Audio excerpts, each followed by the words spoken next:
오늘 말씀의 제목은 잊어버림의 축복이라는 제목으로 6월 22일 주일예배 말씀 전하도록 하겠습니다. 오늘 읽은 본문 말씀, 우리가 잘 아는 사건을 담고 있죠.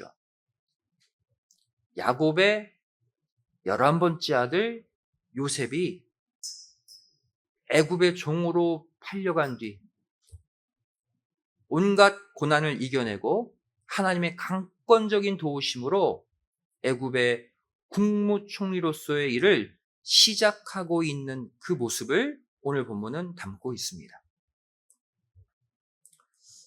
오늘 본문 이전에 요셉은 어떠한 삶을 살았습니까? 형들의 시기, 질투, 미움을 받아서 애굽의 종으로 팔려갔어요.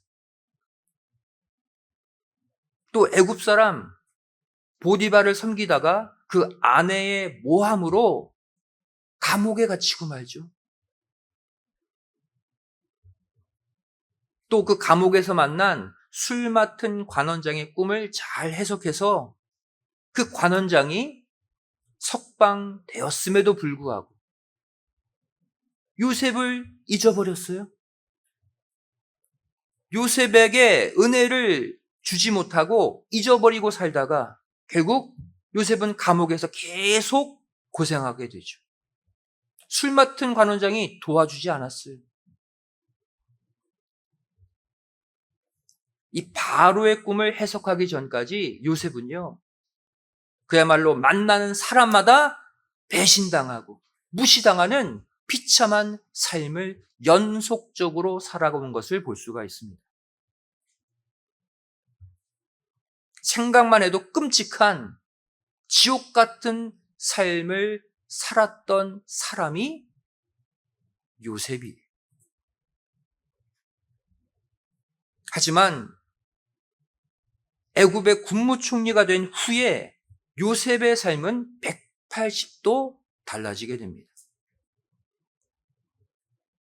이전의 고통, 이전의 모욕, 이전의 수모를 다 덮고도 남을 풍요와 권세를 누리게 된 것이죠. 이러한 요셉의 대반전의 삶을 잘 요약해 주고 있는 것이 무엇입니까? 바로 요셉이 낳은 두 아들, 므낫세와 에브라임이에요. 므낫세와 에브라임은 요셉의 삶을 압축해서 담아놓고 있어요. 므낫세의 뜻이 무엇입니까? 오늘 본문에 기록되어 있죠. 첫째 아들 므낫세의 뜻, 이전의 고통을 다 잊어버리게 되었다라는 뜻이. 또 둘째 아들 에브라임의 뜻이 무엇입니까? 이제부터 창성하고 풍요로운 삶을 살게 되었다. 요셉의 삶을 짧고 굵게 압축하고 있죠. 이 요셉이 낳은 두 아들의 이름, 이렇게 1차적으로는 요셉의 삶을 압축, 요약하고 있지만 더 나아가서 오늘날 고통의 삶에서 풍요와 번성의 삶으로 나아갈 수 있는 비결을 이 두 아들의 이름은 우리에게 알려주고 있다는 사실이에요. 이 시간 이 요셉이 낳은 두 아들 므낫세와 에브라임의 이름을 통해서 현재 각자가 겪고 있는 삶의 고통을 이길 수 있는 비결, 고통을 이기고 다시 창성케 부욕해 될 수 있는 비결에 관해 함께 은혜 나누기를 원합니다. 먼저 이 요셉이 두 아들을 낳은 시점이 언제였는지를 볼 필요가 있어요. 성경은 두 아들을 낳을 때를 정확하게 특정하고 있습니다. 바로 7년 대풍년을 겪은 이후에 7년 대흉년이 코앞에 있는 시점에서 두 아들을 낳았어요.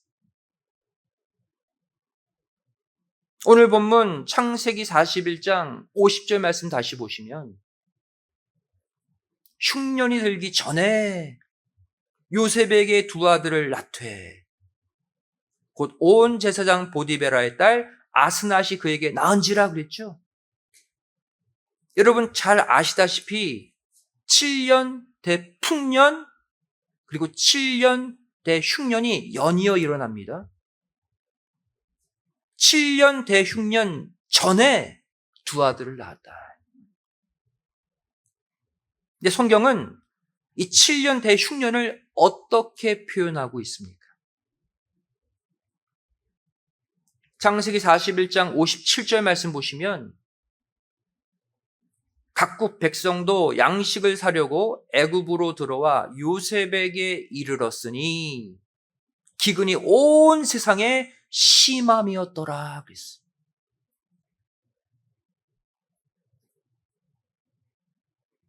요셉 당시 일어난 기근을 어떻게 표현하고 있습니까? 온 세상에 임한 기근으로 표현하고 있어요. 전 세계에 임한 기근. 성경 보시면 그 기근이 요셉이 살던 가나안 근방의 나라들에게 임한 것처럼 보이는데 성경은 온 세상에 임한 기근으로 표현하고 있다. 왜 이렇게 확대적으로 표현하고 있을까요? 바로 마지막 종말의 때 진짜 온 세상에 임할 영적 대기근을 예표하는 표현이에요. 성경은 마지막 때도 전 세계의 기근이 임할 것을 말씀하고 있습니다. 아모스 8장 11절 12절이죠.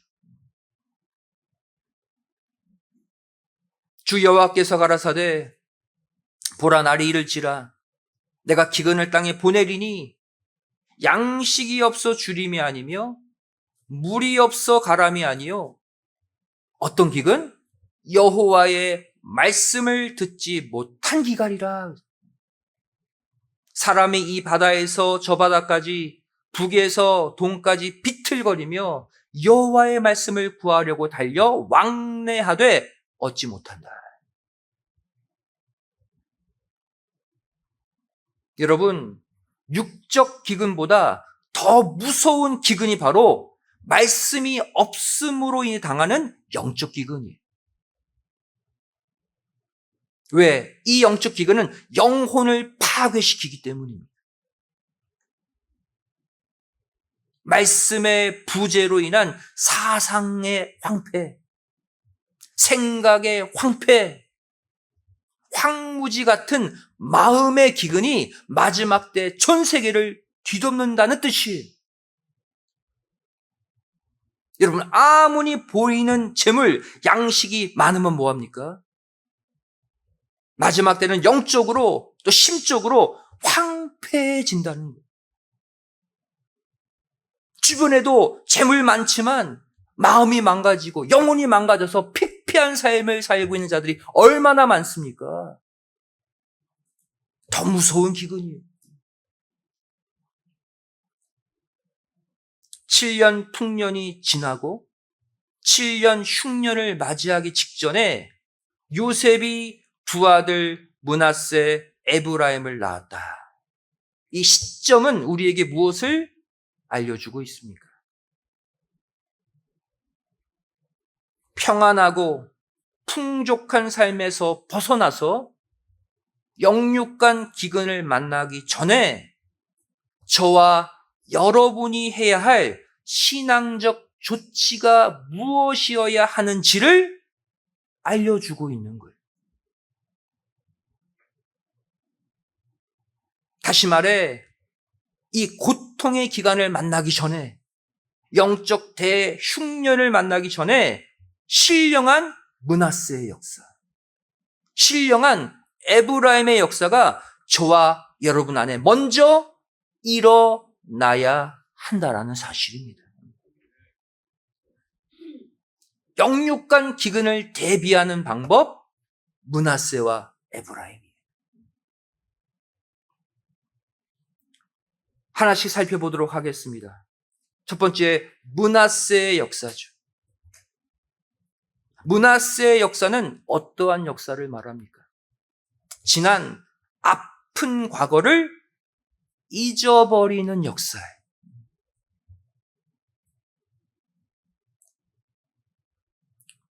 저와 여러분은 지금까지 살아오면서 이 요셉과 같이 절대로 잊지 못할 마음에 새겨진 아픈 기억들이 있습니다. 절대로 잊지 못하죠. 정말로 친했던 친구에게 배신당한 기억. 믿었던 사람에게 돈을 떼어먹힌 기억. 치명적인 사고를 당해서 건강을 잃어버린 기억. 정말로 용서할 수 없는, 정말 되갚아주고 싶을 정도의 억울한 일을 당한 기억들이 우리에게 많이 있어요. 그런데 요셉이 낳은 첫째 아들 므낫세는 우리에게 어떠한 메시지를 전달하고 있습니까? 그 분노, 그 상처의 기억들을 다 잊어버리라는 거예요. 지우라는 거예요.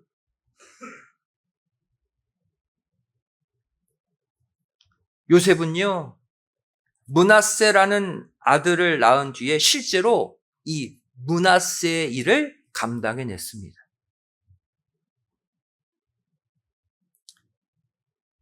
형들의 모함으로 애굽의 종으로 팔려가서 결국 애굽의 국무총리가 되었죠. 기근에 이 형들이 양식을 구하러 요셉에게 왔는데 요셉인 줄 몰라요? 이 요셉이 형들에게 자신의 신분을 드디어 알리게 됩니다. 그 장면 보세요.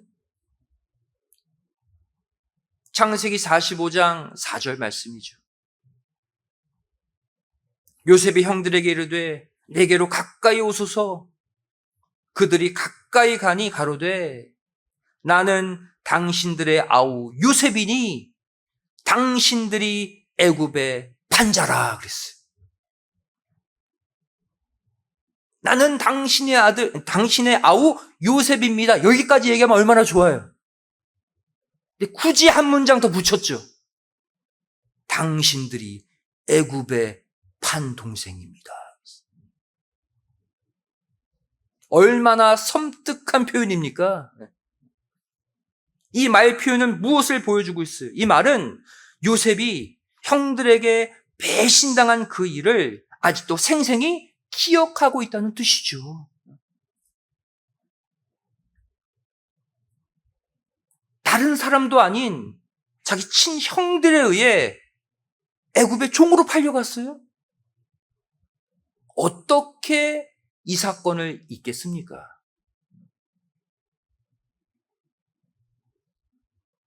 저와 여러분도 마찬가지. 그 사람만 보면 과거에 내가 당했던 그 모욕, 그 상처, 그 분노의 기억들이 계속해서 떠올라. 계속해서 생각나.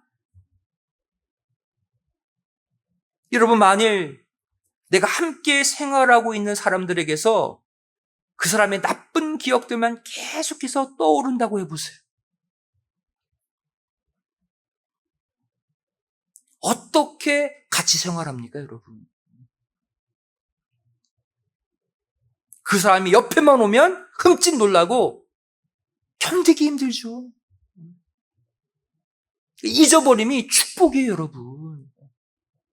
그 사람에 대한 분노, 미움, 아픈 상처 잊어버리는 것이 나에게 유익이라니까요. 오늘 이 말씀 듣고 이 므낫세의 축복 나에게도 허락해달라고 하나님께 간구하시는 모두가 되시기를 주님의 이름으로 축원드리겠습니다. 므낫세의 축복 받아야 마음 편히 살 수 있어요, 여러분.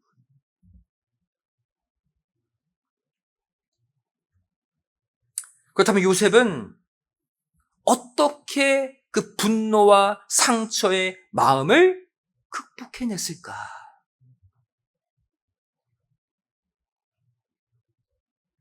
그 다음 구절 창세기 45장 5절 말씀 보시면요. 당신들이 나를 이곳에 팔았으므로 근심하지 마소서, 한탄하지 마소서 위로하고 있죠. 이 말은 무슨 뜻입니까? 형들이 나를 애굽의 종으로 판 그 사건, 그 아픈 상처, 고통, 요셉은 잊었다는 얘기예요. 그러니 위로할 수 있죠. 한마디로 요셉 안에 므낫세의 역사가 일어났다는 거예요.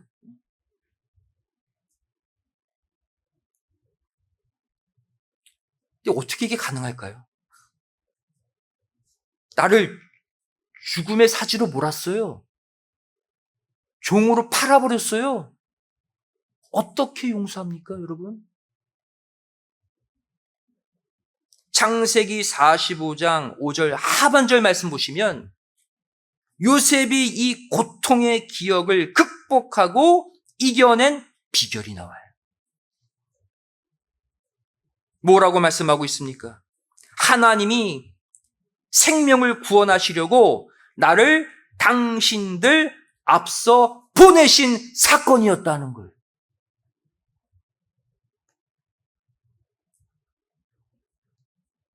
다시 말해 이 모든 일들이 하나님의 선하신 계획 가운데 일어난 일임을 믿는 믿음으로 그 고통을 잊었다는 것입니다. 이거 아니면요 못 잊어요. 평생 안고 살아야 돼요, 여러분. 한마디로 이런 거예요.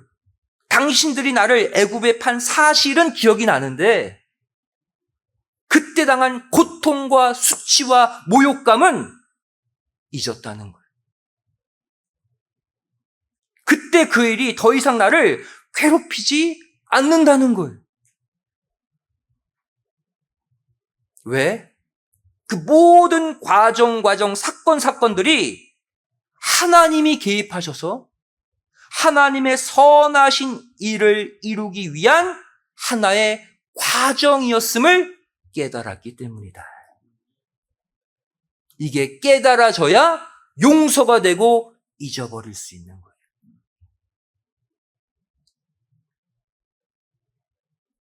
이 당시는 아버지 야곱이 살아있을 때였어요. 그런데 아버지 야곱이 죽었어요. 형들이 또 두려워하는 거예요. 왜? 이제는 요셉이 우리에게 복수할 거야. 이때 요셉의 반응 보세요. 창세기 50장 20절 21절 말씀 보시면 당신들은 나를 해하려 하였으나 아직도 그 사건 기억하고 있대요. 또 끄집어냈죠? 하지만 하나님은 그것을 선으로 바꾸사 오늘과 같이 만민의 생명을 구원하게 하시려 하셨다. 더 나아가서 요셉은 이렇게 말합니다. 21절에 당신들은 두려워 마소서 내가 당신들과 당신의 자녀들까지 기르리이다 하고 그들을 간곡한 말로 위로하였더라.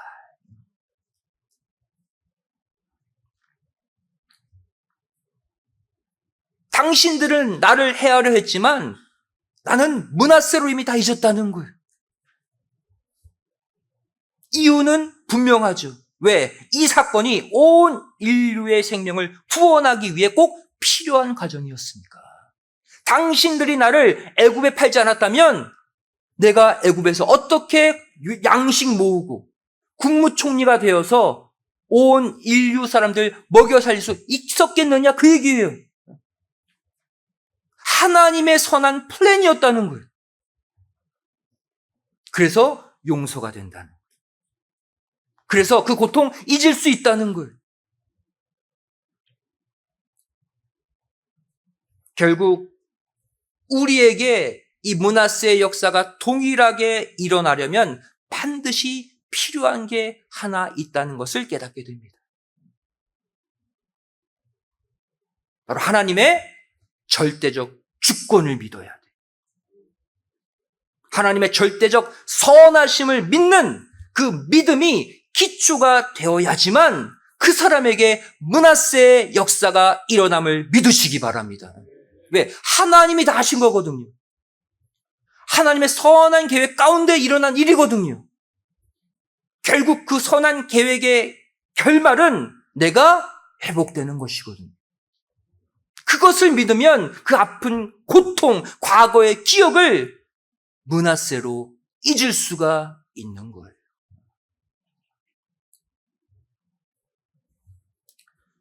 하나님께서 남유다 백성들을 바벨론의 70년 포로로 보내버리시죠.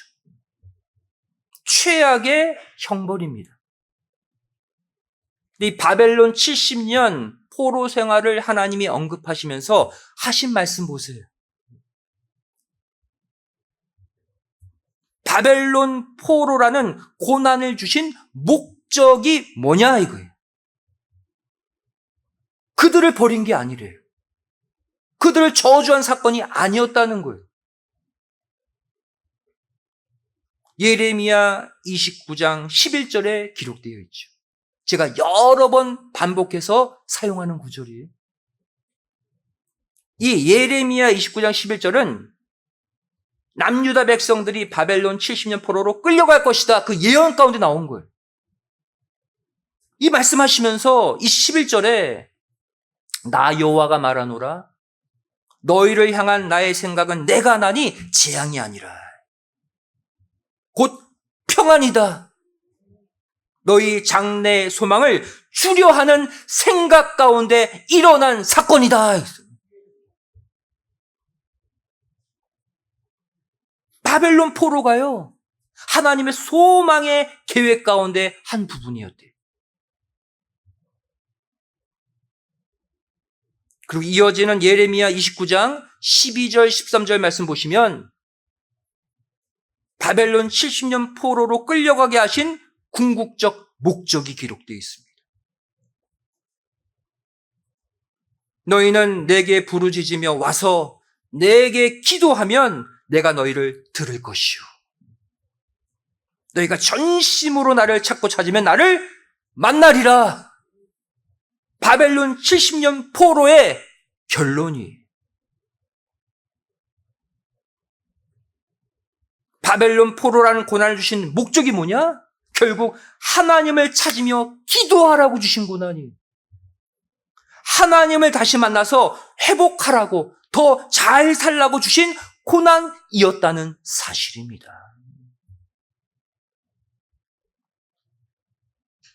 여러분, 우리도 마찬가지예요. 여러분, 현재 나에게 주어진 고난을 어떻게 해석하고 계십니까? 내가 이렇게 열심히 교회 생활하는데 하나님 나 망하게 하시려고, 나를 미워하시나 봐, 날 싫어하시나 봐, 이렇게 해석하고 계십니까? 아니에요. 하나님의 선한 계획 가운데 우리가 잠시 고난받고 있음을 믿으시기 바랍니다. 그 과정을 극복해야 내가 성숙해지는 거예요. 내 믿음이 단단해지는 거예요. 하나님의 더 큰 일을 감당할 수 있는 믿음의 군량이 생기는 거예요. 그리고 복 주시기 위해 주신 잠깐의 시련임을 믿으시기 바랍니다. 하나님의 절대적 선, 하나님의 절대적 주권을 믿는 믿음이 있어야 하루하루 견디고 이기고 살 수 있는 거예요.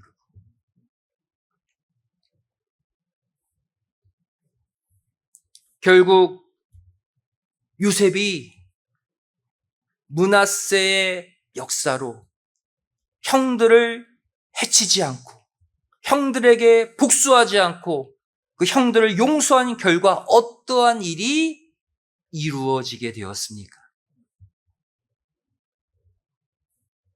요셉을 포함한 야곱의 12아들 전체가 이스라엘 나라의 근간이 되는 12지파를 이루는 12명의 조상이 될 수 있었어요. 그래서 하나님의 구속 역사를 함께 이루어 갈 수 있게 된 것이 요셉이 감당했던 므낫세의 역사 때문이었어요. 만일 요셉이요, 인간적 감정에 치우쳐서 형들에게 복수해서 몇 명이라도 사라져버렸다면 12지파 만들 수 있습니까? 하나님의 계획은 12아들, 12지파를 통해 역사하는 건데 이 하나님의 구속사의 플랜이 꺾이고 망가지는 거예요, 여러분.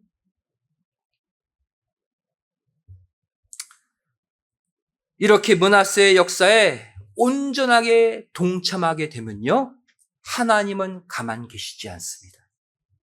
다음의 역사를 연이어 일으켜 주셔요. 그것이 무엇입니까? 두 번째, 에브라임의 역사예요. 므낫세의 역사를 통과하면 반드시 에브라임의 역사로 끝내게 해주시겠다는 거예요. 에브라임의 역사 뭡니까? 창성케 되는 역사입니다. 요셉이 므낫세 다음으로 낳은 에브라임의 이름의 뜻대로 결국 요셉은 7년 대흉년 가운데서도 전 인류를 먹여 살리는 풍요의 주체, 창성의 주체가 된 것을 볼 수가 있습니다. 전 세계 기근에 양식을 나눠준 자가 요셉이잖아요. 즉 우리 각자 안에 므낫세의 역사가 일어날 때 반드시 뒤따라오는 축복이 뭐다? 에브라임의 역사임을 믿으시기 바랍니다. 창성으로 우리의 삶은 끝나게 되어 있다는 거예요. 주변 상황이 영적, 육적 대흉년 가운데 있어도 상관없어요. 요셉이 언제 에브라임의 역사, 창성케 되는 축복을 나누어 줬습니까? 흉년 때였어요, 흉년 때. 주변 환경 상관없다는 거예요. 요셉이 7년 대흉년으로 많은 나라들이 고통받고 있을 때 이미 저장해 놓은 양식들이 있잖아요. 그것으로 각 나라 백성들을 다 먹여 살렸듯이 우리가 하나님의 선하심을 믿고 내 모든 과거의 고통, 상처, 므낫세의 역사에 동참함으로 다 잊어버릴 때 주변의 모든 사람들을 먹여 살릴 수 있는 영적, 육적 양식이 우리 각자의 곳간에도 풍성이 쌓이게 됨을 믿으시기 바랍니다. 나누어주는 자가 되는 거예요. 이제 말씀 정리하겠습니다. 요셉이 7년 대기근 가운데 이루었던 이 므낫세의 역사, 에브라임의 역사는 결국 요셉을 훗날 이 땅에 성육신하실 예수 그리스도를 예표하는 인물로 만들어 놓았습니다. 가장 큰 축복 요셉이 받았어요. 예수님을 예표하는 자로 쓰임 받았어요. 그럼 예수님도요, 이 땅에서 33년 짧은 생애를 사시는 동안 요셉과 같이 이 므낫세의 역사, 에브라임의 역사를 똑같이 이루셨습니다. 예수님이 이루신 므낫세의 역사가 무엇일까요? 누가복음 23장 34절, 예수님이 십자가에 달린 채 하신 첫 번째 말씀이 보여주고 있어요. 예수께서 가라사대 아버지여 저희를 사하여 주옵소서. 자기 하는 것을 알지 못함이니이다 하시더라. 저희가 그의 옷을 나눠 제비 뽑을세. 타락한 인간들은 예수님을 발가벗기고 십자가에 못 박고 그 옷을 막 나눠주고 있을 때 예수님은 그들을 용서하셨어요. 여기서 예수께서 가라사대 그랬죠? 이 가라사대 헬러 엘레겐이라고 말씀드렸어요, 지난번에. 엘레겐. 바로 헬라어 레고 마라다의 미완료형이다. 미완료형. 미완료형이라 함은 이 말씀을 십자가에 달려 첫 번째 하신 말씀이 아니라는 거예요. 예전부터 계속 용서의 기도를 해오셨다는 얘기예요. 예수님은요, 십자가에 달리시기 이전부터 이 용서의 기도를 반복적으로 해오고 계셨습니다. 33년 전 생애를 사는 동안에 당한 그 멸시, 모욕, 조롱, 그 상처를 이 용서의 기도, 므낫세의 기도로 다 잊으신 거예요. 그리고 불쌍한 영혼들을 품으신 것입니다. 창조주 예수님이 인간들이 자신에게 행한 그 수치와 모욕을 다 기억하고 분내하셨다면 어떻게 구원이 가능합니까? 므낫세의 역사 예수님이 이루신 거예요. 그렇다면 그 다음 예수님이 이루신 에브라임의 역사는 무엇일까요? 바로 고린도후서 8장 9절이 예수님이 이룬 에브라임의 역사를 기록하고 있어요.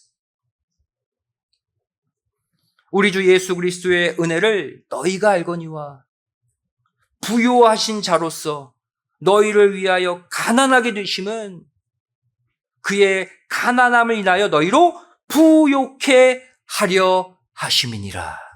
에브라임. 우리의 가난을 대신 짊어지시고 십자가에 달리심으로써 결국 우리 모두를 부요케 하신 분이 예수님이다. 그 뜻이에요. 이 십자가 대속의 은총이 바로 주님이 우리에게 베푸신 에브라임의 역사임을 믿으시기 바랍니다. 우리가 우리 죄 가운데 당하는 가난의 고통, 질병의 고통 예수님이 다 안고 십자가에 달리셨어요. 그래서 우리가 가난하지 않고 부유한 삶을 예수님 덕택에 살 수 있게 하셨습니다. 이것이 예수님이 이루신 에브라임의 역사예요. 여러분, 이제 5일만 지나면 우리가 저장한 영의 양식들을 모든 사람들에게 나누어주는 바이블 컨퍼런스, 구속사 세미나가 개최됩니다. 신령한 요셉들이 되시기를 부탁드립니다. 우리 모두 요셉들이 다 되셔서 과거의 아픔과 상처는 므낫세로 다 잊어버리시고 온 인류를 영육간 풍요롭고 창성하게 만드는 에브라임 말씀 잔치에 많은 사람들을 초대해 주세요. 요셉보다 더 중요한 사명이 우리에게 있습니다. 아까 얘기했죠? 영적 기근이 더 고통스러워요. 그들에게 이 생명의 양식을 전하는 말씀 잔치에 초대해서 그들이 영육간 부요해질 수 있다면, 그들이 과거의 므낫세의 상처를 잊을 수 있다면 우리가 그 일을 해야 되지 않겠습니까? 이번 세미나를 통해서 우리 교회에 남아있었던 아픔과 상처들까지 싹 다 씻겨져 나가고 배가 부흥의 열매들로 이곳이 가득 차는 진정한 므낫세의 역사, 진정한 에브라임의 역사가 이곳에 충만하게 일어나기를 주님의 이름으로 간절히 축원드리겠습니다. 기도하시겠습니다. 사랑 은혜가 풍성하신 살아계신 아버지 하나님, 우리가 과거에 당한 여러 상처와 아픔, 수치와 모욕, 이 땅을 살면서 당한 수많은 고난의 기억들, 이 시간 잊어버림의 축복을 우리 모두에게 허락해 주심에 진심으로 감사드립니다. 우리의 힘으로는 그 아픈 상처와 멸시, 모욕감을 잊을 수 없지만 그 순간순간이 우리에게 선한 열매를 주시기 위한 하나님의 선한 계획 가운데 일어난 이름을 믿을 때 그 믿음으로 므낫세의 역사가 우리에게 일어나게 하여 주시옵소서. 저희를 더 이상 남비워하지 않고 더 이상 주변 환경에 고통받지 않는 므낫세의 역사에 동참함으로 말미암아 이 모든 고통들이 사라지고 영육간 부여하는 에브라임의 축복까지 다 받아 누리는 복된 성도들이 되게 하여 주시옵소서. 이번 토요일 저를 구속사 말씀 세미나가 있습니다.